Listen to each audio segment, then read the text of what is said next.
বৌমা, হ্যাঁ মা। কটা বাজে? ভাতটা বসাবো। ভাতটা আমি করে নিয়েছি মা। তাহলে তরকারিটাও করে নিও। আজকে আমি তাহলে আর রান্নাঘরে যাব না। আচ্ছা ঠিক আছে, তরকারিটা করে নেব। যত করি আরো তত, ভাত না করতে বললে ভাতটা করে নিয়েছি, এখন আবার তরকারি করে নাও। আজকে দেখাবো মজা খেতে। এই নিন মা, ভাত বেরিয়ে ওই এনেছি। এনেছো? হ্যাঁ, আচ্ছা দাও। খেয়ে নিন তাহলে। যা রান্না হয়েছে! কেন মা? কি বাজে! কাল থেকে তোমাকে আর তরকারি রান্না করতে হবে না। ভালো হয়নি? একদম ভালো হয়নি, বাজে হয়েছে একেবারে। ভাতটা ভালো হয়েছে?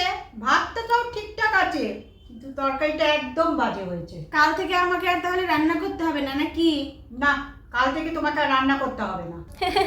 আমি তো এটাই চেয়েছিলাম, ভাত করছি আবার তরকারি করো। নাও এবার তরকারি খাও নিজে রান্না করে।